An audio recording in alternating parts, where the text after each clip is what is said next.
Hello, doctors. I'm your host, Chip Fichtner, co-founder of Large Practice Sales, and you're listening to Practice Partnership, Monetizing Your Dental Practice.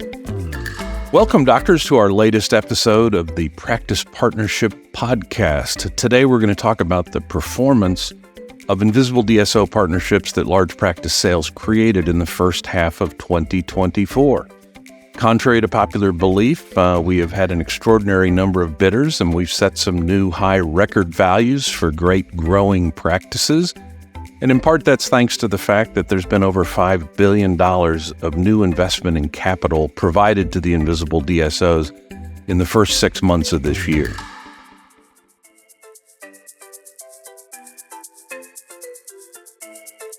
Interestingly, the trends in 2024 have continued a lot of what happened in 23 and 22 with a few minor changes.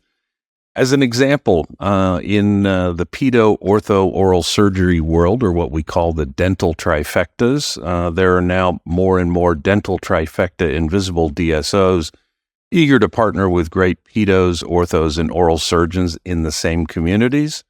We also have seen the growth of a couple of pedo, ortho only invisible DSOs, which are also very eager bidders.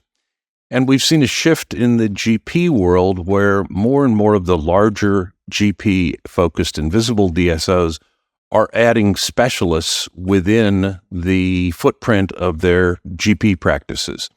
And this is driving up the values of specialists and giving them more options. And when I say specialists, I mean in particular endo, perio, pedo, oral surgery, and orthodontics. Now, each of those groups also today have their own options in partnerships. There are multiple pedo-only invisible DSOs. There are multiple perio-only invisible DSOs. And there are multiple endo-only invisible DSOs, and there are now 17 oral surgery invisible DSOs, plus 14 ortho-only invisible DSOs. So the growth in specialty has continued into 24, but the number of new GP-focused invisible DSOs continue to increase, and some of them are being started by investors that have experienced great success building invisible DSOs over the last 10 years. We did a transaction about 60 days ago for a great GP client of ours with 3 offices, a younger doctor, I think he was 43. And in that transaction, he became the platform practice for a new invisible DSO that's backed by a $10 billion fund, which has created and monetized 5 other invisible DSOs. So you want to talk about a great opportunity for that doctor. He's young, he's in a growing community, and he's now financed and backed and is an owner in an invisible DSO that has been financed by a group which has done it 5 times before. So a lot of doctors will look at joining a new invisible DSO as potentially risky, and frankly, in many cases, it is. But when you can partner with a group that has created successful invisible DSOs and returned billions of dollars to their investors and doctors during the last 10 years, you've got a phenomenal opportunity to get in on the ground floor via your ownership stake that you retained in an invisible DSO partnership. And there's a lot of value in that.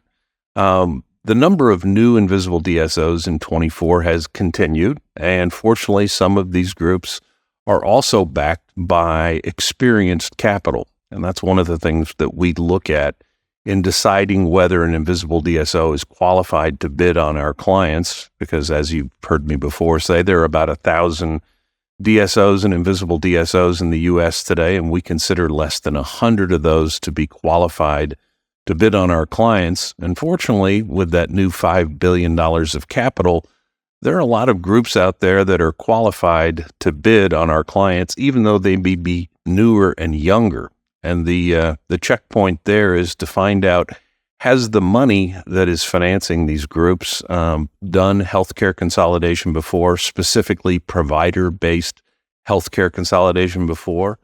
And fortunately, some of the most successful financiers of invisible DSOs over the last decade have started new invisible DSOs. 2 of them have used our clients as the platform practices.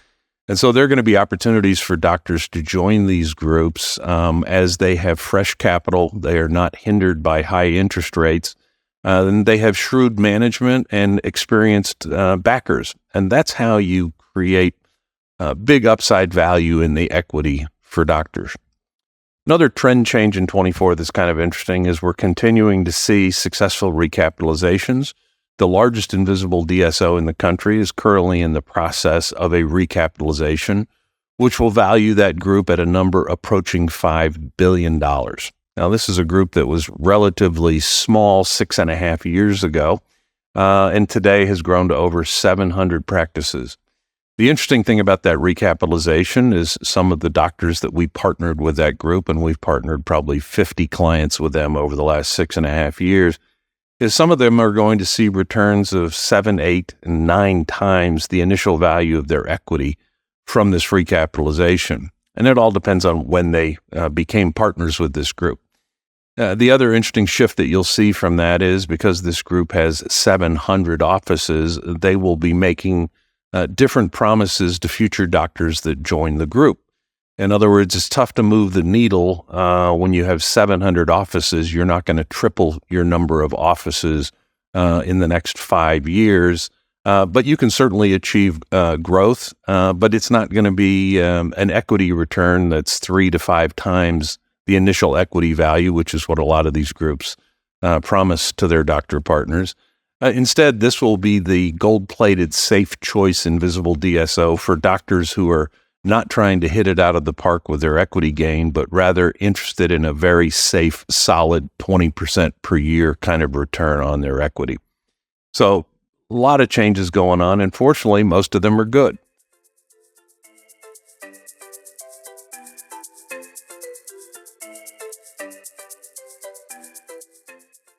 What I see happening in the back half of 24 is certainly a lot of drama surrounding our election.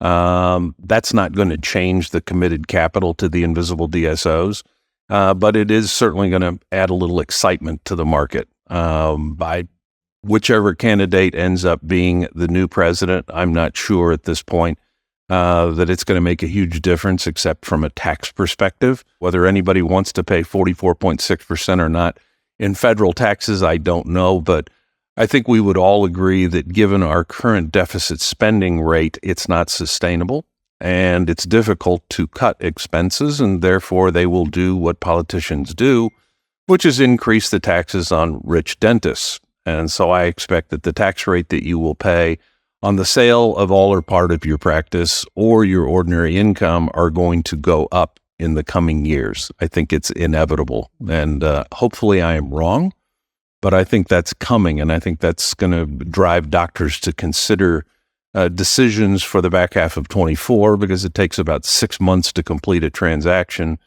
So today, any doctor who's considering an invisible DSO partnership is going to be looking at gains that will be booked in 2025. So other things happening in the back half of the year is there's certainly a lot of euphoria at the moment in the belief that interest rates will be cut.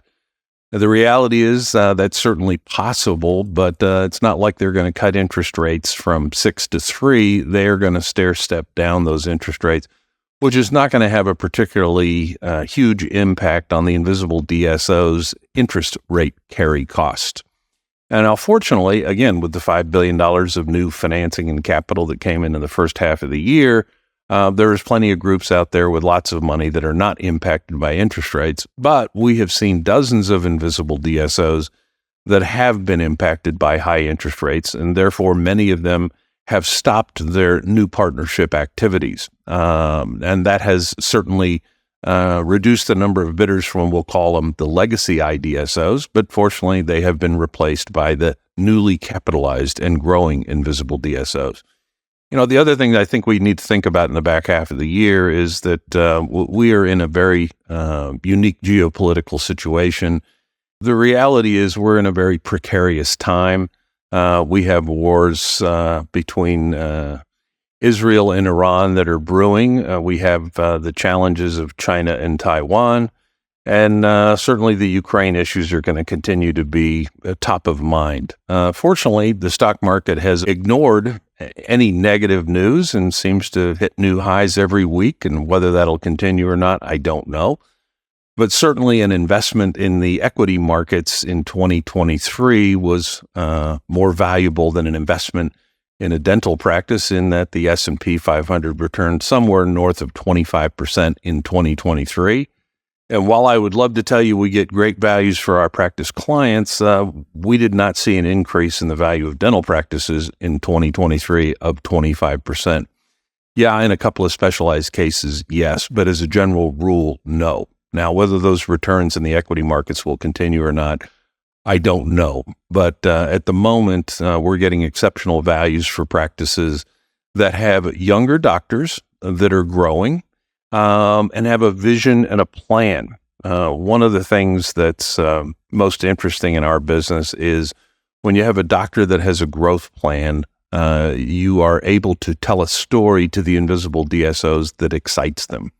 One of the things that has changed fairly significantly in the last 2 years is how the investors that recapitalize the invisible DSOs or buy out the previous investor is that they're very, very focused on organic growth within the practices. What they're looking for today versus 3 years ago. 3 years ago, the investors were looking at the ability of an invisible DSO to attract new partners to their group. And the speed and the quality of the practices they could get and how they integrated them was an important metric in new investors recapitalizing invisible DSOs. Today, while that's all still certainly important, the number one thing that they are looking at is, did the invisible DSO provide the promised benefits to their new doctor partners? And the promised benefits include, did your revenues increase? Did your EBITDA increase?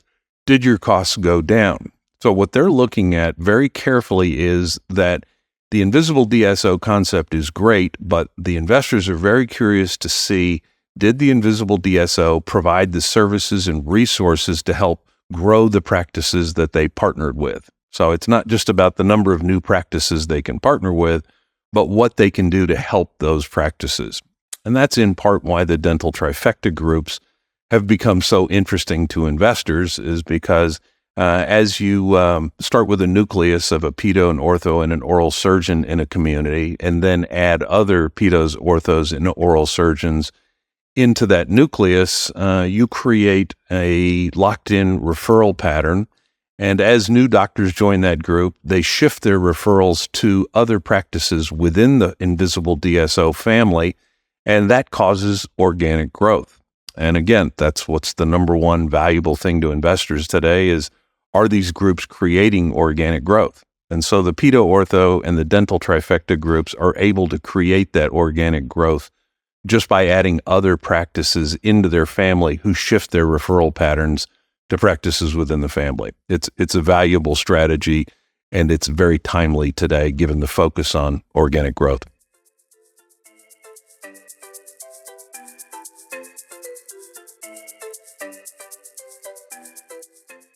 One of the interesting things that's changed is the new money that has come into U.S. dental consolidation. Historically, and doctors have perceived this for a long time, that the only investors in U.S. dental consolidation are private equity groups. The reality is that's not true. Certainly, private equity has been the dominant funding source for the invisible DSOs. But in the last couple of years, we've done hundreds of millions of dollars of partnerships with invisible DSOs that are backed by family offices. And today you have invisible DSOs that are also backed by traditional institutional capital. As an example, BlackRock, which is the world's largest asset manager with today about $10.6 trillion under management, has partnered or bought 2 invisible DSOs in the last 18 months, both of them, interestingly, specialty, and one of them in particular, a dental trifecta group.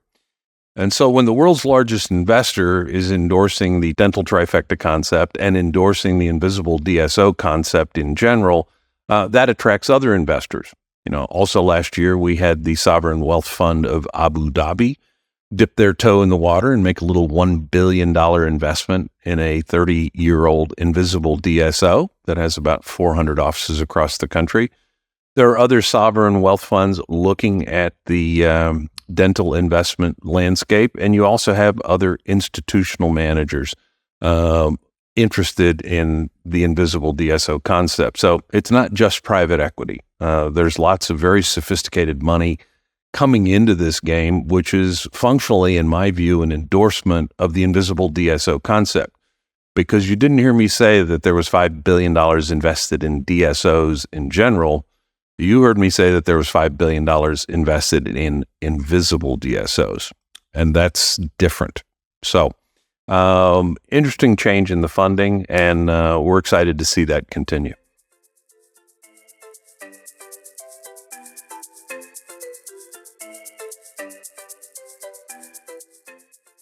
For doctors thinking about an invisible DSO partnership, we urge them to understand the potential value of their practice in one of these transactions. Contact us. Let's have a conversation.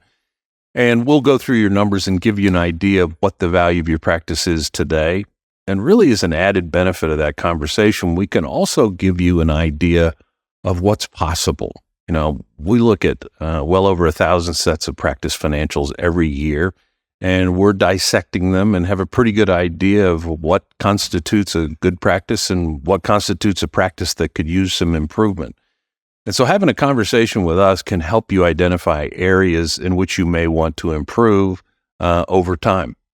In the back half of this year, I think doctors will begin to consider the invisible DSO partnerships more than they have previously, because the practices that we take as clients are all growing, and that is a number one metric that's required. The faster your practice grows, the more valuable it's going to be. If you have a shrinking practice, now may not be the time for you to do a deal. It may pay for you to wait, fix your practice, and make sure that you're growing. Because one of the key elements that the invisible DSOs are looking at is the growth rate of the practice and the projected growth rate. What new elements have you adopted in your practice that may drive growth higher? Are you using Curadont? Are you using AI in your diagnostic processes? Thousands and thousands of invisible DSO and DSO offices have already adopted AI. It will become a new standard of care. If you haven't looked at it yet, I urge you to do it, because the smart money is doing it, and they're doing it for a reason. Certainly, it's going to provide better care for the patients, but I can assure you that it's going to provide more revenues to the practices. Again, notwithstanding the elections, one thing that all doctors should be aware of is the coming cliff in the estate tax exemption amounts. Today, the estate tax exemption is about $13 million per person, and that is scheduled to revert back to about $6 or $7 million. I think it's an inflation-adjusted number, and that will not happen until the end of 25. But if you are planning to do any estate planning, I urge you to do it sooner rather than later, because the estate planning attorneys, which my son happens to be one, are going to be very busy in the back half of 25. You should take a look at your estate plan and understand the exemption cliff that's coming, as you may want to do some planning now rather than waiting until later in 25. Thanks for listening to Practice Partnership, Monetizing Your Dental Practice, a podcast from Large Practice Sales. Large Practice Sales is the largest advisor to GPs and specialists of all kinds seeking to monetize all or part of their practice. The key for doctors to maximize your practice value is choosing the right advisor and the right IDSO partner. At LPS, we guide our clients towards partnerships with IDSOs that not only reduce administrative headaches, but give you the resources to grow your practice bigger, better, faster, and more profitably. And best of all, with the right IDSO partner, you can create generational wealth. If you're interested in learning the potential value of your practice in an IDSO partnership, visit our website at largepracticesales.com, or you can email us at podcast@largepracticesales.com. Follow this podcast for more tips you won't find anywhere else on how to monetize your dental practice at the maximum value. Learn from LPS, which completed over $600 million in IDSO partnerships in 2022.